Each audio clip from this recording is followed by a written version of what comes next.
자, 우리 크게 아멘 합시다. 할렐루야. 네, 우리 옆에 분들하고도 인사하겠습니다. 잘 오셨습니다.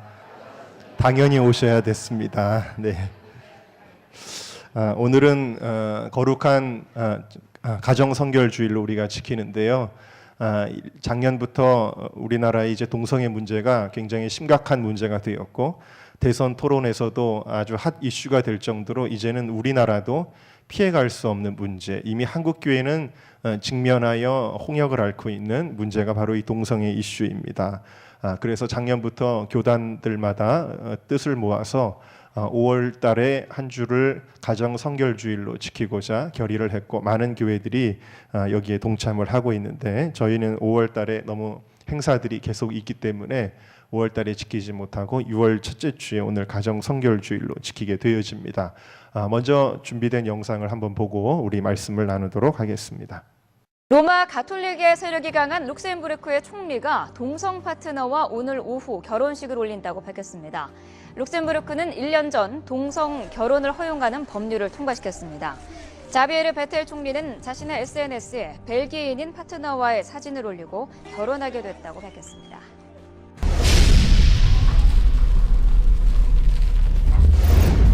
유럽에서 보수적인 나라 가운데 하나로 꼽히는 아일랜드가 동성 결혼을 합법화할지를 묻는 국민투표를 오늘 실시합니다.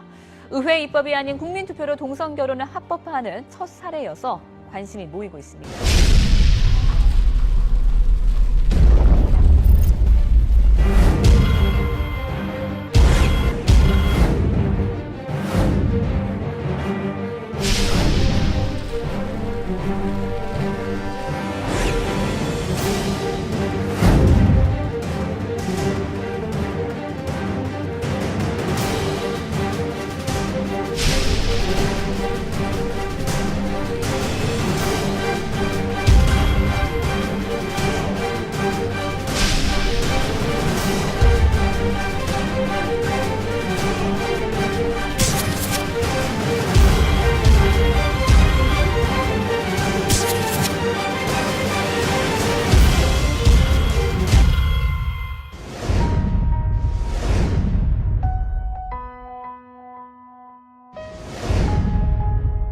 신규 환자들, 하루에 신규 환자들 중에서 무슨 경로로 에이즈가 되었는가라고 본다면 거의 90% 이상이 남성 간의 성접촉에서 생겼고, 거의 대부분이네. 세계적으로 에이즈 환자는 감소 추세지만 국내에서는 그 수가 계속 늘고 있습니다. 전체 감염자는 10,000명을 넘어섰습니다.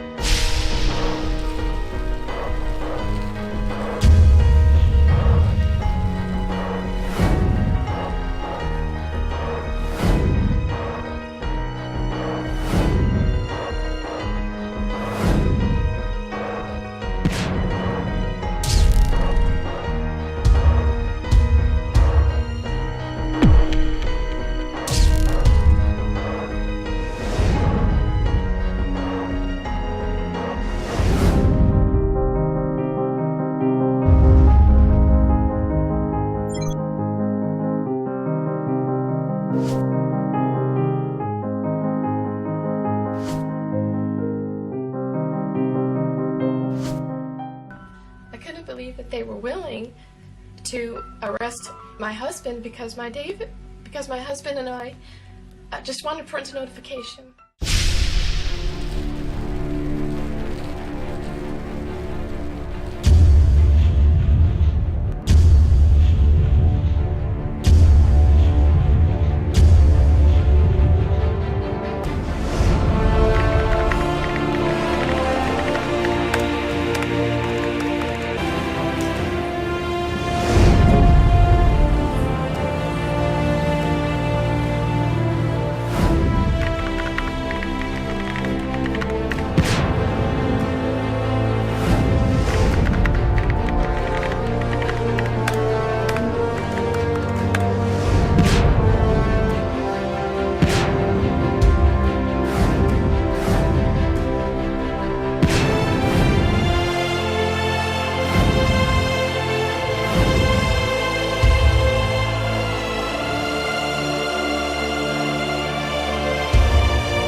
영상을 잘 보셨습니다. 얼마나 지금 세계적으로도 그렇고 특별히 서구 사회에서 그리고 우리나라도 이 문제가 점점 우리의 현실적인 문제로 직면되고 있는지를 여러분들이 느끼셨을 것입니다.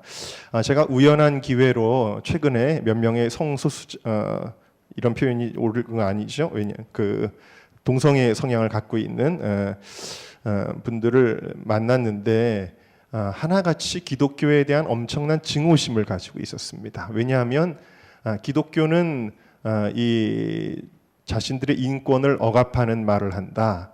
그리고 이 자기네들이 그런 것에 대해서 잘 이해하지 못한다. 이런 식으로 목사들은 동성애자들을 억압하는 존재다. 이런 식으로 굉장한 무엇이냐면은 오해에서 비롯되는 증오심을 가지고 있었는데 이 증오심도 사실은 잘못된 지식의 전파를 통해서 그들에게 세뇌된 결과물들이었습니다. 그래서 기독교에 대한 굉장한 오해와 증오심을 가지고 있었습니다.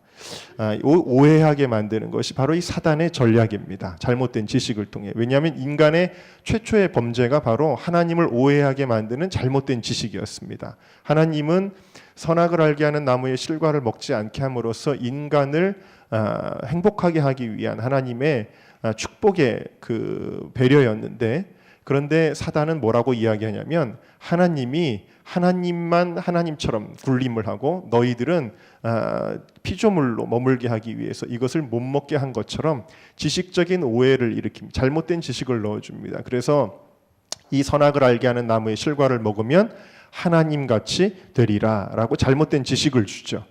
그러니까 이 아담과 하와의 마음속에 하나님에 대한 서운함, 배신감이 들게 된 것입니다.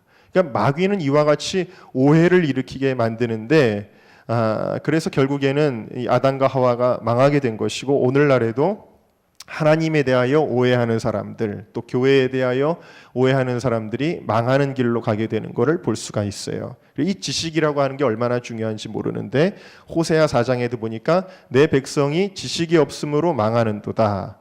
그들이 지식을 버렸기 때문에 망하게 된다 그랬어요. 잠언 10장 21절에 의인의 입술은 여러 사람을 교육하나 미련한 자는 지식이 없으므로 죽느니라. 그러니까 제대로 알지 못해가지고 사람들이 죄짓고 망한다라는 거예요. 이 지식이라고 하는 게 얼마나 중요한지요. 무슬림들도요, 자기들이 가지고 있는 어떤 지식이 있기 때문에 자기들의 몸을 테러하는 데 사용하고 망하는 길로 가는 것이요. 이 지식이라고 하는 게 얼마나 무섭습니까? 이단도 말 신천지나 이런 건 다 잘못된 지식이 들어올 때 그 지식에 미혹돼서 생기는 결과들입니다. 어떤 사람들이 이렇게 이야기합니다. 왜 교회가 세상에 많은 죄들이 있는데 성적인 죄도 여러 가지 죄들이 있는데 왜 동성애 문제에 대해서만 그렇게 예민하게 구느냐라고 그렇게 묻는 사람들이 있습니다. 동성애 문제에 대해서만 예민하게 구느냐고 묻는 이들이 있는데 그렇게 보이는 이유가 있습니다. 그것은 대부분의 죄에 대해서는 누구나 죄다, 문제가 있다라고 인정하고 말하는데 동성애에 대해서만 유독 죄가 아니다, 인권이다라고 말하기 때문입니다. 또 이것을 뒷받침하기 위한 너무나 많은 거짓말이 있기 때문이에요. 여러분, 사단의 속성 자체가 거짓말하는 거짓의 압이다 그랬거든요. 그러니까 사단은 입만 열면 거짓말이니까 이 사단의 문화라고 하는 것은 입만 열면 거짓말이라는 거예요. 이 거짓과 싸우기 위해선 진리의 지식을 가지고 싸워야 되는 겁니다. 그래서 사단은 거짓된 지식을 퍼뜨리기 위해서 여러 가지 전략들을 구사하죠. 예를 들면 TV에서도 동성애에 대해서 긍정적으로 생각할 만한 것들만 부각을 시킵니다. 동성애자들이 아름답게 데이트하는 장면이라든지 혹은 여자보다 더 예쁜 트랜스젠더라든지 혹은 동성애자가 사회생활에서 겪었던 어려움들에 대하여 부각을 시키면서 그들에 대한 동정심을 갖게 하는 것으로 초점을 맞추게 되어집니다. 제가 어제 그것이 알고 싶다라는 프로를 보니까 마지막에 보니 다음 주에 동성애자들이 사회에서 동성애자라는 이유만으로 피해를 담은 사례들을 봤습니다. 뭐 이런 광고가 나가요. 다음 주에 아마 그런 프로가 나가는 것 같습니다. 그러니까 그들이 얼마나 불쌍하고 어렵고 정말 그런 존재인지를 부각시켜서 동정심을 유발하는 프로그램들을 가지고 여론몰이를 하게 되어진다라는 것이죠. 자, 그러나 우리가 정작 우려해야 될 이 동성애의 그 어두운 면들, 문란함이라든지 가정과 사회 구조에 미치는 병폐라든지 동성애에 빠진 이들이 실제로는 얼마나 불행한 삶을 살게 되는지 혹은 동성애가 얼마나 보건적으로도 큰 문제를 야기하는지 이런 것에 대해서는 철저하게 은폐하고 왜곡하는 것을 볼 수가 있어요. 거짓말하는 것을 볼 수가 있습니다. 여러분 놀라운 것은 이 로마서는 이 수천 년 전에 쓰여진 2000년 전에 쓰여진 말씀인데도 불구하고 이 동성애 문제의 병폐에 대해서 이미 예견하고 있는 말씀인 것을 볼 수가 있습니다. 오늘 로마서 1장을 읽었는데 22절부터 우리가 한번 좀 보도록 합시다. 22절을 같이 읽어볼까요? 시작. 스스로 지혜 있다 하나 우준하게 되어. 저는 이 말씀이 굉장히 의미 있다고 생각합니다. 현대인들은요 문명화되어 있고 지식화되어 있고 깨어 있다라고 말하고, 근데 여러분 솔직히 이 사회를 정말 망치고 사람들을 역사의 방향을 잘못된 길로 끌고 가는 거는요 일반 대중이 아니에요. 바로 똑똑한 지식인들입니다. 이 똑똑한 지식인들이 사회를 망치고 국가를 망치고 민족을 망치는 일을 합니다. 현대인들이요 똑똑하다고 하면서 사람들을 잘못된 지식으로 끌고 가는 거예요. 제가 신학교도 한 학기 동안 가보니까 똑똑하다고 하는 아이들 혹은 교수들이 뭐든지 순수한 신앙의 우리의 전통들을 다 비꼬고 비틀고 왜곡하는 것을 보게 될 때 참 마음이 아팠어요. 정말 머리는 좋고 입은 살았는데 하나같이 신앙에서 멀어진 것들인 것을 보고 안타까웠습니다. 이런 현대인들이 정말 똑똑하다고 하는 현대인들이 무슨 일을 하느냐, 금수와 버러지 형상의 우상을 하나님의 자리로 올려놓는 일들을 하게 된다. 우상 숭배한다라는 거예요. 그래서 24절에 보니까 하나님께서 저희를 마음의 정욕대로 더러움에 내어버려 두사, 하나님의 공의를 따라가기를 원치 아니하고 이와 같이 헛된 우상을 쫓아가는 인간의 탐욕의 우상, 쾌락의 우상을 쫓아가는 이러한 인간의 마음을 하나님이 더 이상은 이제 그냥 그들로 하여금 그렇게 원하는 길로 가니까 하나님도 그래? 그 길로 그렇게 가기를 원해 내어버려 두셨다라는 거예요. 그래서 저희 몸을 서로 욕되게 하셨으니 먹든지 마든지 무엇을 하든지 하나님의 영광을 위하여라 그래요. 너희 몸은 하나님의 성령에 거하시는 거룩한 성전이니 그러므로 너희 몸으로 하나님께 영광을 돌리라고 주신 우리 몸을 서로 욕되게 하는 일에 그들은 사용하게 되어진다라는 거예요. 제가 하는 장면을 좀 보여드리겠는데, 저도 지금 제가 준비한 게 아니라 우리 이상훈 간사님한테 오늘 이 시간에 바로 오늘 6월 2일인가요? 6월 2일 지금 11시 36분에 실시간으로 한번 동성애자 커뮤니티에 동성애 파트너들을 구하는 그 장면을 한번 띄워보세요. 자, 여러분 지금 이 순간에 올라오는 글들입니다. 이게요. 자, 보세요. 친구 구해요. 대구 중딩고딩, 미국 사시는 분, 수원 메탄동 사시는 분 없나요? 천안 사시는 형이나 동생분, 서울대 입구 가까이 있네요. 용돈줄, 제목 클림 공유 착하신 분 없나요? 서울24 동생들 찾아요. 시간 있는 사람, 대전 사시는 분, 연하 좋아하시면 연락 주세요. 얼굴 몸매 안봄 좋아요. 동생분들 친구. 여러분 지금 이 순간에도 한 시간에도 얼마나 수백 개의 글들이 계속 올라오고 있어요. 이게 자 됐습니다. 이 정도까지만 할까요? 뭐 저도 모르는 사이트인데 잘 알아서 찾아왔는데요. 네. 어쨌든 여러분 이런 것들은 세상에 이야기하지 않습니다. 절대로 이야기하지 않아요. 자.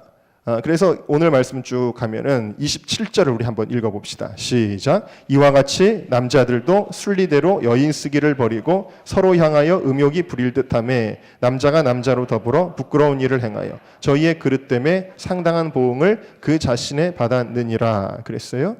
자, 여러분 여기 보면은 26절에도 나오고 27절에도 나오지만 순리라고 하는 말이 나오고 영리라고 하는 말이 나옵니다. 순리라고 하는 건 무슨 뜻이냐? 하나님이 우리에게 성을 주셨는데 이 성이라고 하는 거는 남녀가 부부간의 그 사랑을 견고하게 하기 위해서 주신 것이라는 거예요. 이게 순리라는 거예요. 영리라는 건 뭐예요? 26절에는 혼인 관계 외에 사용하는, 쾌락을 위하여 사용하는 게 영리라는 거고요.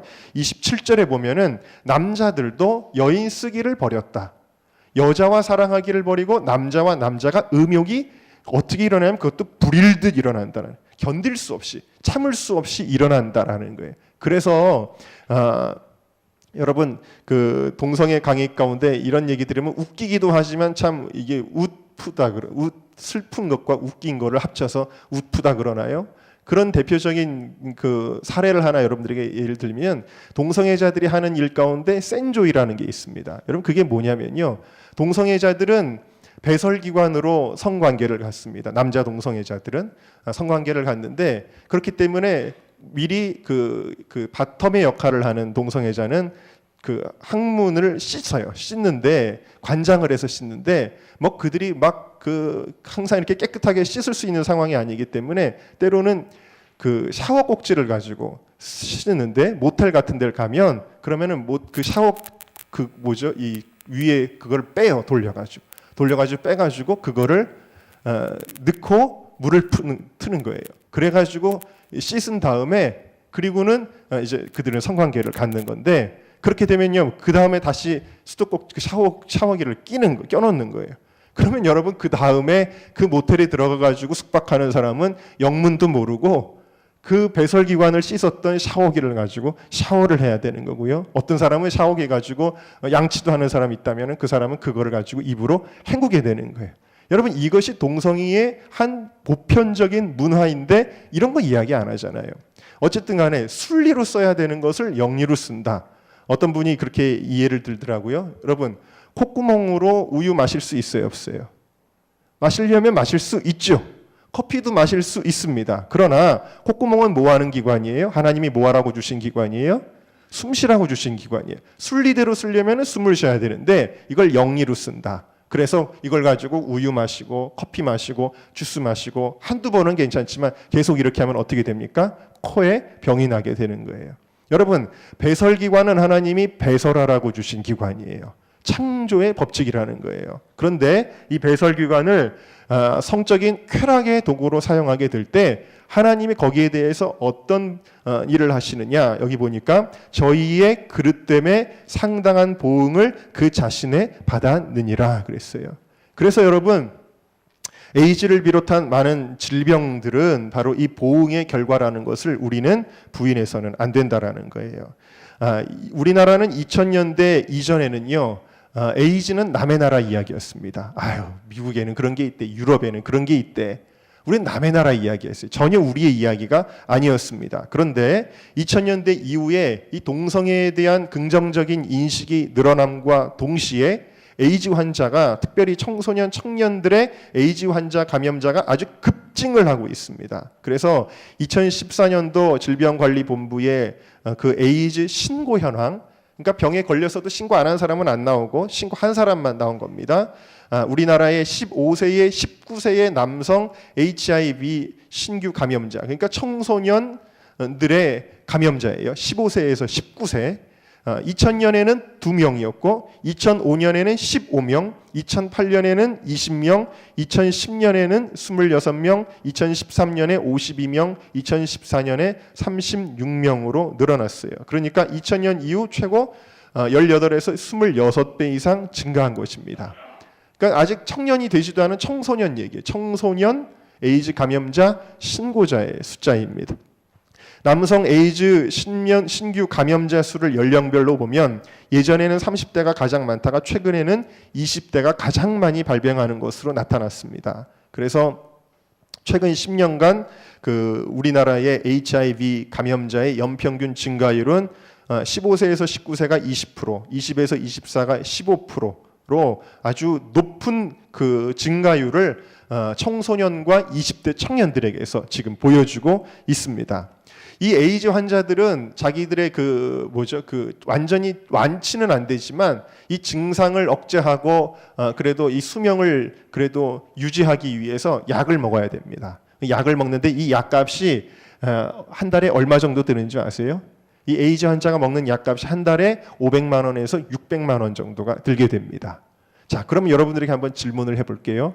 자, 한 달에 500에서 600이면은 우리들 한 달 동안 버는 월급보다도 훨씬 많습니다. 제가 알기로는 뭐 우리 교회 대부분의 성도님들이 이만큼 벌지도 못하실 거예요. 그런데 에이즈 환자들이 그러면 여러분 우리가 병원에 갈 때 의료보험이 돼도 건강보험이 돼도 우리가 얼마를 내잖아요. 부담을 하잖아요. 그러면 이 에이즈 환자들은 얼마를 부담할까요? 한 달에. 아시는 분 계세요? 정답은 0원입니다.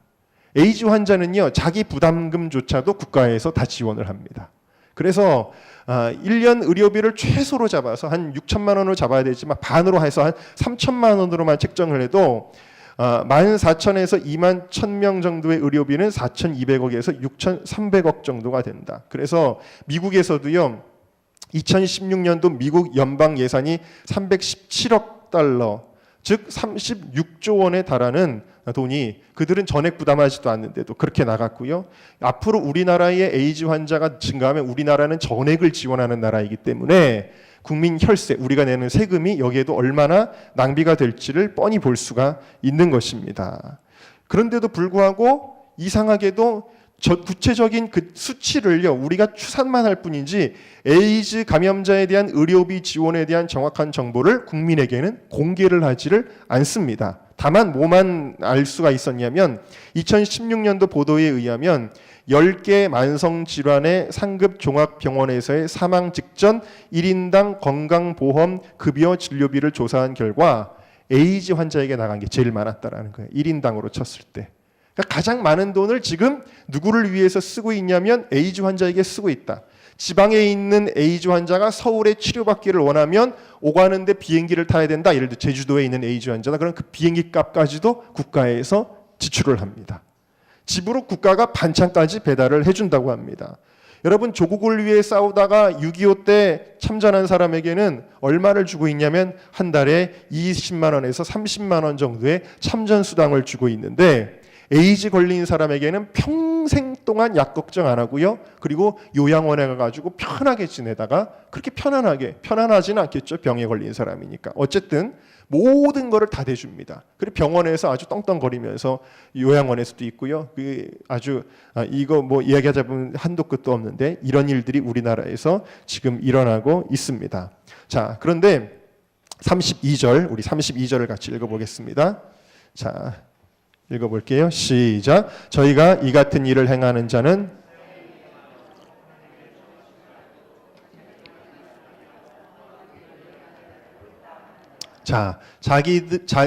그 일을 행하는 자를 틀렸다고 말한다고요? 아니죠. 옳다라고 한다라는 거예요. 성경은 이미 동성애가 합법화될 것을 이렇게 예견하고 있었던 것을 보게 되어집니다. 그러니까 그들은 이거 틀렸다 그러지 마, 이거 잘못됐다 그러지 말라는 거예요. 그 일을 자기들만 하는 게 아니라 그 일을 행하는 자는 옳다. 이거는 뭐예요? 사회적인 규범 자체를 옳다라고 만드는 작업이에요. 그런데 이 동성애를 합법화하는 일에 가장 큰 걸림돌이 하나가 있습니다. 그들에게. 그게 뭐냐면 방금 말씀드렸던 에이즈 문제예요.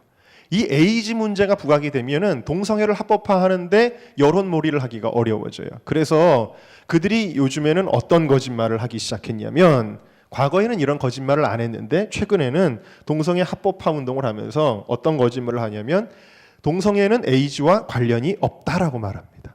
그리고 이런 에이즈 관련된 내용들을 모든 분야에서 삭제하는 작업을 하게 되어집니다. 2014년 4월 17일 한국갤럽에서 이런 설문조사를 했어요. 동성애도 사랑의 한 형태로 여기십니까? 라고 질문을 했더니 24%가 그렇다 그러고 76%는 그렇지 않다 그랬는데, 이거를 연령별로 보면 완전히 달랐습니다. 20대는 44%가 그렇다 그랬고 60세 이상은 10%만이 그렇다 그랬습니다. 그러니까 젊은 사람들은 동성애에 대해서 굉장히 우호적이다. 그런데 60세 이상 되신 분들은 그렇지 않다라는 거예요. 우리 교회 성도님들만 해도 훨씬 그 느낌의 차이가 다를 겁니다. 그럼 이 차이는 어디서 나올까요? 이러한 차이는 어디서 나오냐면 진보 인사들의 영향이 있고, 그 다음에 특별히 교과서와 미디어의 영향이 있습니다. 다시 말해서 우리 어르신들은 인터넷 많이 안 하고 이 미디어의 영향을 많이 안 받거든요. 그리고 교과서의 문제, 이런 것들은 젊은 사람들에게 직격탄이에요. 청소년들에게. 교과서 문제만 한번 다뤄봅시다. 교육부가 예전에 발행했던 교련 교과서, 2000년도의 교과서에는 에이즈 감염은 에이즈에 감염된 사람과의 성적 접촉, 동성 연애자, 무분별한 이성 간 성행위자, 마약 중독자, 에이즈에 감염된 혈액에 수혈이나 오염된 주사를 맞은 사람, 에이즈 바이러스 감염된 모체에서 태어난 태아에게서 발견된다라고 서술해서 동성애 문제를 분명히 언급을 했었습니다. 또 대한교과서에서 펴낸 보건 교과서, 2001년 교과서에도 역시 동성애자의 보고에서 시작되어 후천성 면역 결핍 증후군에 의한 것으로 밝혀졌다. 이렇게 분명히 동성애 문제를 밝혔습니다. 또 서울시 교육청의 성과 행복 교과서 1998년도 교과서에는 에이즈 감염 예방을 위해서 문란한 성행위를 삼가고 동성연애자 등과의 관계를 피해야 하며 이렇게 동성애에 따른 에이즈의 위험성을 학생들에게 교육을 했다라는 거예요. 그런데 최근에는 이 모든 교과서에서 동성애와 에이즈와의 관련성을 다 삭제를 해버렸습니다. 그래서 최근 교과서 몇 개를 예를 들면 동성애에 대해서 이런 동성애와 에이즈와의 관련은 다 삭제를 하고 오히려 동성애에 대해서 옹호하게 만드는 내용을 기술합니다. 비상교육 고등학교 생활윤리에 보면 사람들은 누구나 자신이 선택한 성적 지향과 성 정체성을 존중받으며 행복하게 살아갈 권리가 있다. 이렇게 교과서가 앞장서서 동성애는 도덕적으로 문제가 없다라고 그렇게 하고 있습니다. 교학사 생활윤리 2015년 교과서도 성적 소수자는 사회제도에 의해 차별을 받는다면서 소수자 논리를 이렇게 그대로 옮기고 있는 걸 볼 수가 있고요. 천재교육 생활과 윤리 2014년 교과서 이들의 성을 배척하고 금기시할 도덕적 근거가 희박하다고 주장한다는 논리를 그대로 전합니다.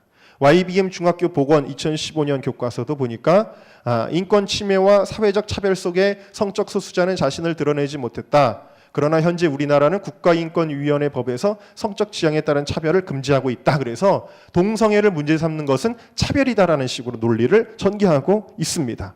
중학교 도서관에 청소년 권장 도서로 비치되어 있는 희망 네트워크의 삐뚤삐뚤 생각해도 괜찮아라는 책에 보면 이런 글이 나옵니다. 남자로 태어났으니 여자를 좋아해야 하고 여자는 마땅히 남자를 좋아해야 한다는 생각은 남성과 여성을 또렷이 구분하고 성별이 다른 사람만을 좋아해야 한다는 선입견에서 나온 것입니다. 서로 다른 성적 취향을 가졌다고 해서 그 사람이 잘못된 것은 아닙니다. 동성을 좋아하는 사람들은 성적 취향만 다를 뿐이지 잘못된 것이 아닙니다.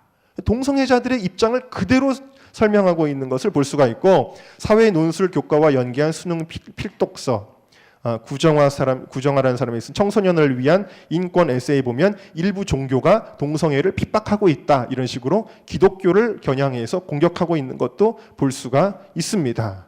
자, 이와 같이 교과서에서 동성애를 옹호하는 서술이 다 동성애의 문제점을 서술하는 기술들은 다 빠지고 동성애를 옹호하는 서술이 들어간 결정적인 이유가 있습니다. 그것은 2005년도에 국가인권위원회라는 2002년도에 국가인권위원회가 아마 만들어졌을 텐데 2005년도에 국가인권위원회 법 개정 때 성적 지향에 따른 차별금지라고 하는 문구가 들어갔기 때문입니다. 제1장, 제2조, 제3항에 성적 지향에 의해 차별을 받아서는 안 된다. 근데 이들이 이야기하는 차별이라고 하는 것은 동성애 문제가 있다라고 말하면 그게 차별이라는 그런 논리입니다. 그래서 이것이 문제입니다. 국가인권위원회가 동성애자들의 입장을 적극적으로 대변하는 기구가 된 것은 이미 잘 알려진 것인데 국가인권위원회가 기획한 최훈이라는 사람이 쓴 책이 있어요. 불편하면 따져봐. 논리로 배우는 인권 이야기라는 책에 보면은 이런 글이 나와요. 동성애자의 에이즈 감염 확률이 일반인에 비해 730배 높고 유엔의 보고에 의하면 에이즈 환자 160만 명 중 50%가 동성 간의 성접촉에 의한 것이고 에이즈 환자 중 약 절반이 동성애자랍니다. 이건 뭐냐면 신문 광고에 기독교계에서 신문 광고를 낸 적이 있습니다. 동성애와 에이즈와의 관련성에 대해서 광고를 했습니다. 기사를 안 실어주니까 아예 돈을 들여서 광고를 한 적이 있는데 그 내용을 그대로 옮기면서 도대체 이런 자료들이 어디서 나왔는지 모르겠습니다. 이러는 거예요. 그러면서 뭐라고 또 기술을 했냐면 에이즈와 동성애의 관련성을 대놓고 말하는 것은 나 무식해요 라고 자랑하는 것밖에 안 됩니다. 그래서 마치 기독교계가 거짓말을 신문 광고에 낸 것처럼 아니면 무식해서 이런 글을 올린 것처럼 그런 식으로 국가기관이 폄하하고 있어요. 기독교계에서 올린 그 광고 내용을 폄하를 했습니다. 그러나 여러분 이 내용은 그대로 논문을 근거로 한 것입니다. 박재영 가천대 길병원 교수가 동성애는 에이즈 감염의 위험이 높다는 연구 결과를 냈는데 그 결과를 그대로 근거로 한 겁니다. 또 2007년 유엔 보고서 중남미 지역에 160만 명의 에이즈 환자가 있고 그 절반은 동성애를 통해 감염된다라는 보고서를 그대로 인용한 것입니다. 그래서 이런 그냥 그 학술적인 내용을 근거로 했음에도 불구하고 그건 아니다라고 이렇게 거짓말하고 있는 것을 볼 수가 있는 것이죠. 더더군다나 심각한 것은 언론에서 그런 내용을 다루지 않아요. 옛날에는 2000년대 이전에는 방송에서도 그런 내용을 다뤘는데 에이즈 문제라든지 요즘에는 에이즈 문제를 동성애와 연관시켜서 다루지를 않습니다. 그 이유가 뭔지 아세요? 국가인권위원회와 한국기자협회가 2011년도에 인권보도준칙이라는 것을 만들었는데 그 내용이 뭐냐면 언론은 동성애자를 에이즈 등 특정 질환이나 사회병리 현상과 연결지어서는 안 된다 라는 보도 준칙을 만들었어요. 그러니까 기자가 야, 동성애자들이 이런 문란한 성생활이 결국에는 에이즈를 창궐하게 만든다라는 기사를 썼으면 그거는 기사를 낼 수가 없다라는 거예요. 오히려 처벌을 받는다는 거예요. 왜? 인권 보도 준칙은 동성애의 문제점을 다루지 말라는 거예요. 여러분, 오늘날 민주주의 사회는요, 언론의 자유가 보장되어 있어야 된다라는 거예요. 그런데 진실을 거짓말하는 것도 아니고 학술적인 근거, 통계적인 근거에 의해서 이렇게 맞는 말을 하는데도 그거는 입 꽉 다물고 있으라는 거예요. 동성애 문제점에 대해서는 입 꽉 다물고 있으라는 거예요. 동성애는 좋은 거라는 이야기만 하라고 이렇게 기자들에게 인권 보도 준칙을 내려가지고 이와 같이 진실을 말하는 것을 억압하고 있는 걸 볼 수가 있습니다. 그래서 이런 내용들 결국에는 가장 정점이 되는 건 차별금지법인데 차별금지법의 전 단계로 여러 가지 조례들이 만들어집니다. 서울시 인권기본조례, 서울특별시 어린이 청소년 인권조례, 서울특별시 학생인권조례, 경기도 학생인권조례, 과천시 성평등 기본조례, 광명시 시민인권조례, 광주광역시 학생인권보장 및 증진에 관한 조례, 전라북도 학생인권조례 이런 것들이 다 뭐냐면 차별금지법의 내용이 다 들어가서 학생들, 청소년들 동성애 한다고 해서 그건 문제 있다고 이야기하면 안 된다라고 다 봉쇄를 해놨어요. 그러니까 기독교인들은요 동성애 죄입니다는커녕 동성애는 사회 문제를 일으킵니다. 가정을 해체시킵니다. 또 질병을 야기합니다. 이런 이야기들을 하지 못하도록 기독교인들이 입 꾹 다물고 있으라는 거예요. 입 다 닫고 있으라는 거예요. 만약에 말하면 너희는 혐오 세력이고 너희는 차별 세력이다. 이렇게 규정하는 것이 오늘날 이 민주주의, 합리적이라고 하는 민주주의 사회에서 일어나고 있는 일인데 여러분 지금 이런 일들이 지금 금년 들어서 다시 한번 급속도로 진행이 되고 있습니다. 차별금지법이 이미 발의가 되었죠. 정의당에서 발의를 했었던 걸로 알고 있고 그리고 이번에 총리가 되신 분은 2번이나 차별금지법을 발의했던 분이에요. 그러니까 여러분 지금 얼마나 우리가 정말 정신 똑바로 차리고 이 사회에서 우리가 진리를 분별하고 싸워나가지만 않으면 안 되는 그런 상황 가운데 있다라는 것입니다. 근데 교회 안에도 심각한 거짓말이 있습니다. 교회 안에 소위 진보 인사라는 사람들, 진보 신학자라는 사람들이 엉뚱한 소리를 합니다. 뭐라고 이야기하냐면 동성애도 하나님이 주신 축복이다. 동성애도 하나님이 우리에게 주신 사랑이다라고 이야기하는 그런 사람들이 있습니다. 여러분 이런 일들이 왜 일어나는가? 우리 28절을 한번 읽어봅시다. 28절. 자, 같이 한번 읽겠습니다. 시작. 또한 저희가 마음에 하나님 두기를 싫어.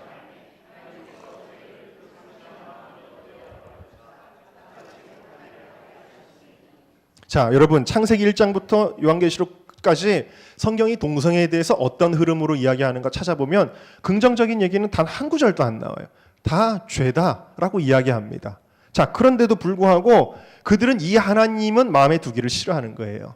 그런 하나님, 동성애는 죄다라고 말하는 하나님은 마음에 두기를 싫어해요. 그럼 어떤 하나님을 원하느냐? 그들이 원하는 하나님은 사랑이니까 동성애도 사랑하시는 하나님. 그런 하나님을 그들이 만듭니다. 이게 무슨 얘기냐면요. 이스라엘 백성이 출애굽해가지고 가나안 땅을 향해 갈 때에 하나님이요 보이지 않으니까 답답한 거예요. 왜? 그들이 애굽에 있을 때 보았던 신들은 보였거든요. 보아서 보고 그 앞에 우상 앞에 절할 수 있는 그런 하나님이었어요. 그들이 보았던 신들은 그랬습니다. 그런데 이 광야에서는 이제 모세도 시내산에 올라갔는데 광야에서 답답한 거예요. 보이지 않는 하나님. 그러니까 그들은 어떤 하나님을 원했냐면 보이는 하나님을 원했습니다. 또 하나 어떤 하나님을 원했냐면 날마다 하나님이 주시는 만나와 그리고 메추라기를 가지고 먹고 살아야 되니까 그들의 탐욕의 마음이 만족이 안 되는 거예요.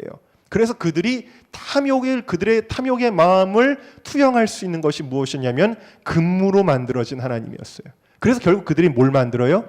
금으로 송아지를 만듭니다. 그리고는 뭐라 그래요? 이 송아지를 가리켜서 뭐라 그러냐면 너희를 애굽에서 인도하여 낸 하나님이다. 그렇게 이야기를 해요. 여러분, 그 금송아지가 정말 하나님이 맞나요? 아니잖아요. 그런데도 그들은 애굽에서 우리를 인도하여 낸 하나님이다라고 이야기해요. 그건 뭐예요? 그건 하나님이 아니에요. 자기들이 만들어 놓은, 자기들 원하는 대로 만들어 놓은 하나님인데, 오늘날 교회 안의 문제는 뭐냐면 사람들이 너무나 각각 자기가 원하는 하나님을 만들어 놓고, 하나님을 만들어 놓고는 그 진짜 하나님 얘기를 들으면 기분 나빠하는 거예요. 툭 튕겨져 나가는 거예요. 그런 겁니다. 여러분, 말씀을 듣다가 설교를 듣다가 내가 원하는 것과 다른 가르침이, 성경의 말씀이 나오면 기분 나쁘고 아이 마음에 안 들어, 그러는 거는요 결국 뭐예요? 내 안에 내가 원하는 하나님만을 원한다라는 거예요. 그게 인간의 마음이라는 거예요. 근데 이런 일들이 한국교회 안에 있기 때문에 한국교회가 한 목소리를 내지 못하는 그런 죄를 짓고 있다. 교회가 죄를 죄라고 말하지 못할 때 교회는요 더 이상 교회로서의 존재 가치를 잃어버리는 거예요. 그럼 뭐가 되는 거예요? 도덕과 윤리만을 가르치고 자선사업하는 구제단체밖에는 되지 못하는 겁니다. 그러면 하나님의 임재는 떠나가고 결국 그 교회는 세상 사람들에게 잘 보여가지고 잘 될 것 같죠? 결국 망하고 오히려 더 짓밟히게 되는 겁니다. 그 사례를 우리는 유럽에서 이미 보았잖아요. 세상 사람들에게 입맛에 맞는 이야기 하던 교회는 결국 어떻게 됐어요? 죄를 죄라고 말하지 못하는 교회는 결국 다 망하고 건물은 이슬람에 팔려가고 관광지가 돼서 텅 비어버린 것을 우리는 보게 되어지는 것입니다. 그래서 여러분, 어떻게 보면요, 진짜 동성애 때문에 고통받는 사람들은 그들은 물론 죄를 짓는 사람들일 수도 있지만 피해자고 희생자들이에요. 왜? 제대로 알면은 거기에서 벗어나려는 몸부림을 칠 텐데, 그러면 복음 앞에 나오게 될 텐데, 그러면 하나님의 사랑으로 변화될 수 있을 텐데, 이 잘못된 지식에 의해서 오히려 하나님에 대하여 오해하고 교회에 대하여 오해하고 증오심과 적개심으로 멀어지게 되는 거예요. 마치 여러분 이스라엘 백성이 히틀러라고 하는 정말 기독교 가르침과는 전혀 관계도 없는 사람에 의해서 핍박받고 이럴 때에 그들이 서구의 교회가 자기를 핍박했다고 여기고 기독교를 미워하는 것처럼, 오해하게 되는 것처럼, 마지막 때가 될 때야 그 오해가 풀리겠지만 이런 오해들을 통해서 하나님과 동성애자들이 멀어지게 된 걸 보면 얼마나 안타까운지 모릅니다. 지금 서초동에 있는 한 교회에서 찬양 인도자로 사역하는 박진권 전도사님이라는 분이 계십니다. 이 전도사님이 원래는 동성애자였습니다. 초등학교 때 친척 형이 너 옷 벗고 나랑 레슬링 하자 그래가지고 처음에는 장난치는 줄 알고 옷 벗고 레슬링 하다가 그만 동성애를 경험하게 됐는데 잘못된 성에 눈을 뜨게 된 겁니다. 그래서 본격적으로 동성애 생활을 시작했고 인터넷을 통해 파트너를 찾다가 고등학교 때부터 본격적으로 그 생활에 빠지게 됩니다. 모태 신앙인이었음에도 불구하고 그가 뭐라고 고백하냐면 동성애가 죄라는 생각까지는 들지 않았는데 정말 하루 종일 그 생각만 한 적도 있다. 그렇게 중독성이 강했지만 막상 동성애를 하고 나면 허탈감이 밀려왔다. 이렇게 고백을 회고를 하고 있습니다. 그러다가 2004년도에 학교를 다니다가 대학 학생 수양회를 갔는데 동성애가 명백한 죄라는 사실을 깨닫고 그가 공개적으로 회개를 했습니다. 그 이후에 많은 어려움들이 있었어요. 동성애에서 빠져나왔다가 다시 넘어지고 그런 반복들이 있었는데 그러다가 더 깊은 자꾸 넘어지니까 자기 뜻대로 안 되니까 매일 술을 마시고 게임 중독을 하다가 드디어 그분이 어느 이제 서초동에 있는 어느 교회에서 출석하다가 복음으로 정말 변화되는 그런 경험을 하게 되어집니다. 그래서 복음의 진리 앞에서 완전히 회개하고 거기에서 빠져나오게 되는 하나님의 은혜를 경험하고 지금은 오히려 그들을 위한 중보기도자, 찬양 사역자로 거듭나게 되었습니다. 그리고 이제는 남자에 대해 사랑을 느끼는 것이 아니라 자매에게 사랑을 느끼게 되고 결혼까지 해서 아이를 낳았습니다. 그때 그 배우자가 하여튼간 그렇게 아들을 낳았고 그랬습니다. 그가 뭐라고 고백하냐면 부부간의 행복이 정말 하나님이 원하시는 축복이라는 사실을 깨닫게 됐습니다. 아이를 낳으면서 누군가를 위해 죽을 수도 있겠다는 생각을 했습니다. 하나님의 마음을 더욱 알게 되었습니다. 그러면서 그가 마지막에 인터뷰에 이렇게 마치고 있어요. 이처럼 동성애는 중독이며 쾌락의 정점에 있습니다. 그러나 절대 유전이 아니며 습관화된 죄일 뿐입니다. 내가 거기에서 나왔듯이 동성애는 분명히 치유가 가능합니다. 다만 나는 매일 죽노라 고백했던 사도 바울의 고백처럼 내면의 죄악과 치열하게 싸울 준비가 돼 있어야 합니다. 이렇게 인터뷰를 맺은 내용을 국민일보에서 제가 우연히 보게 되었습니다. 그래서 여러분, 이 시대의 동성애에는 문제는 마지막 때에 교회들이 싸워야 될 문제이고요. 지난 주간에 그 생명 가정 효라는 국제 대회가 우리나라에서 열렸는데 전 세계에 많은 분들이 와서 한국 교회를 격려를 하였고 많은 나라에서 한국 교회를 주목하고 있습니다. 왜냐하면 지금 유럽의 많은 나라들이 이 동성애 합법화의 물결에 의해서 넘어지고 교회들이 패배하였어요. 미국의 교회도 지금 굉장히 힘든 싸움을 하고 있습니다. 그런데 지금 아시아에서 처음으로 대만이 합법화가 됐죠. 그런데 우리나라를 주목하고 있는 거예요.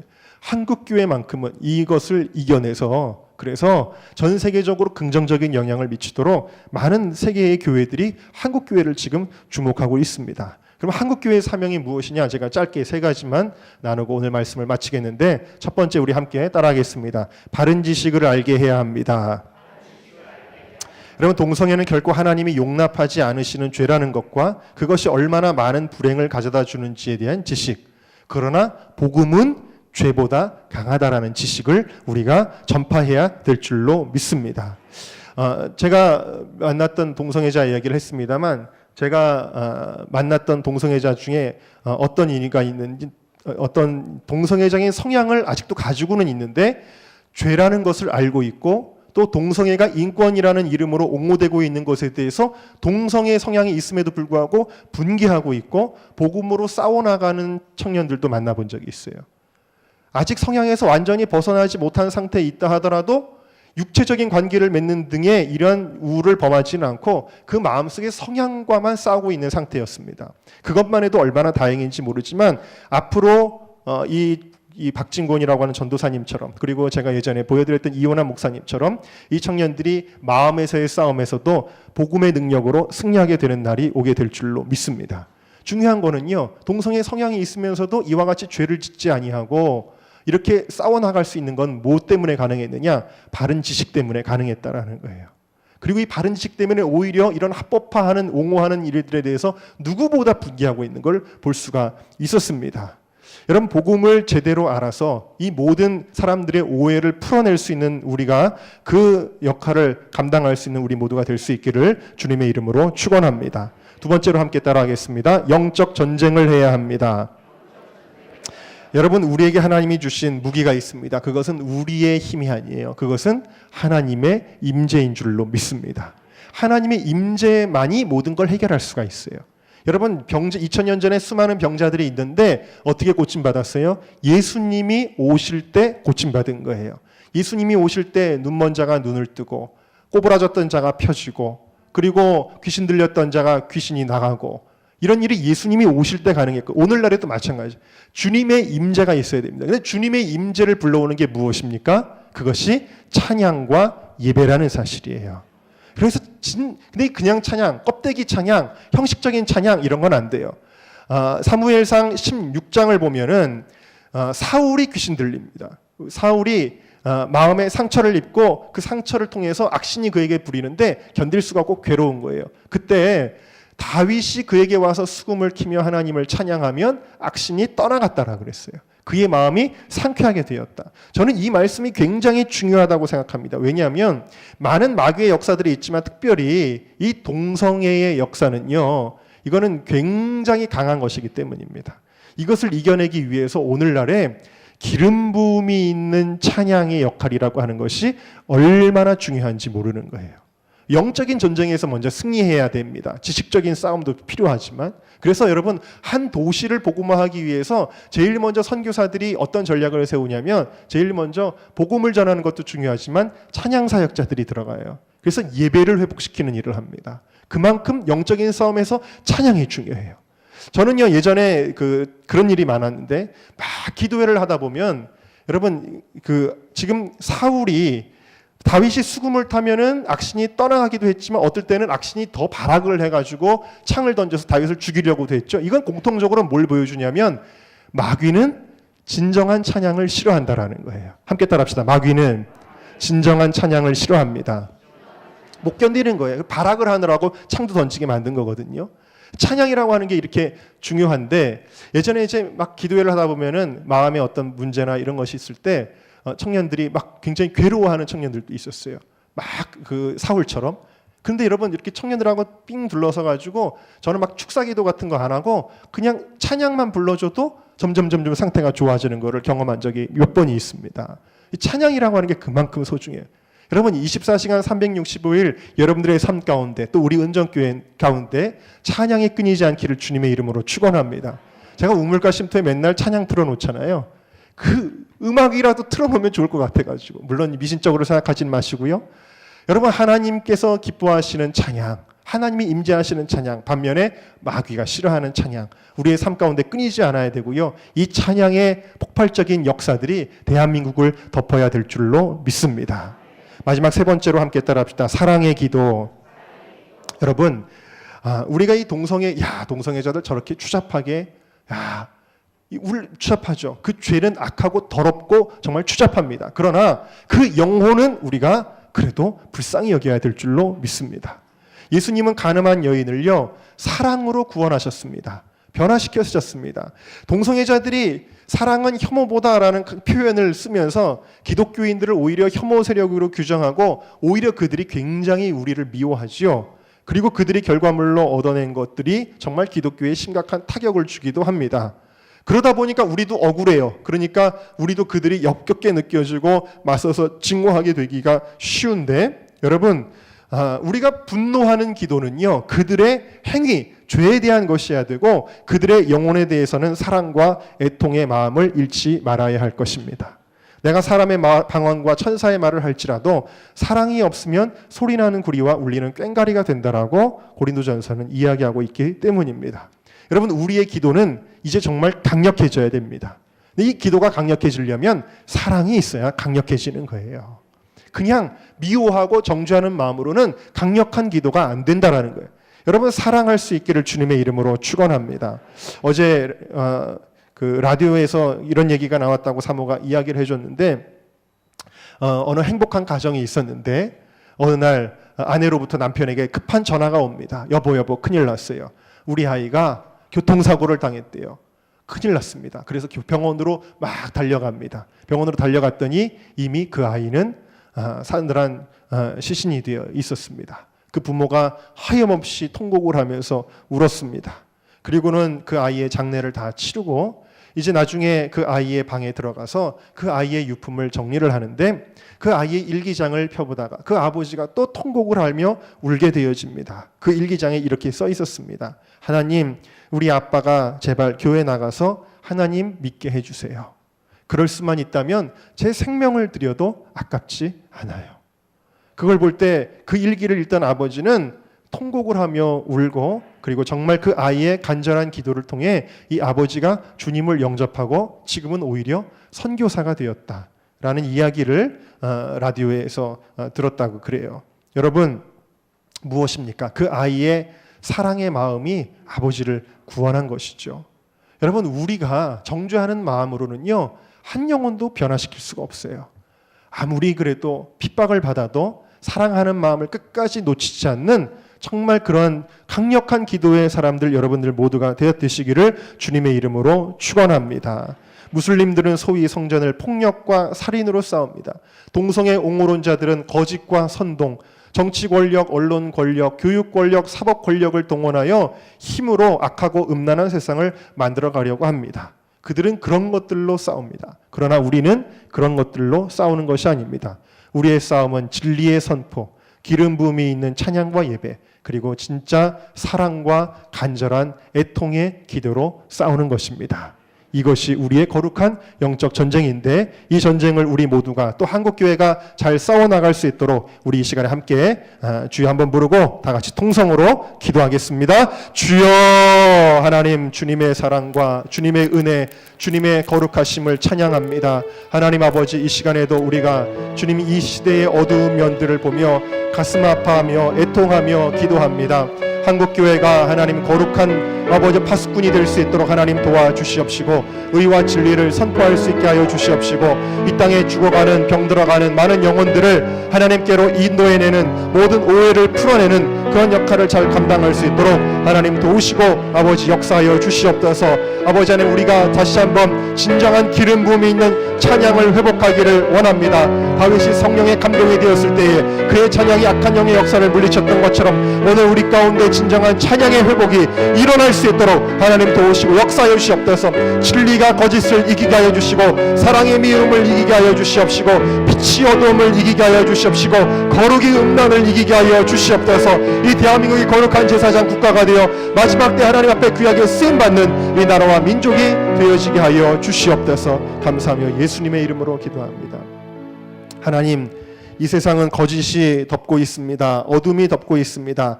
음란이 덮고 있습니다. 그러나 우리는 진리로 싸울 것이며 우리는 사랑으로 싸울 것이며 우리는 빛으로 싸울 것이며 우리는 거룩함으로 그리고 우리는 애통의 기도로 싸울 것입니다. 하나님, 이 나라 주의 것 되게 하여 주시고 주님의 거룩한 제사장 나라 되어서 아버지 세계와 열방 가운데 거룩한 빛을 비추는 이 나라와 민족 되게 하여 주시옵소서. 한국교회가 복음 위에 굳게 서게 하여 주시옵소서. 감사하며 예수님의 이름으로 기도하옵나이다. 아멘.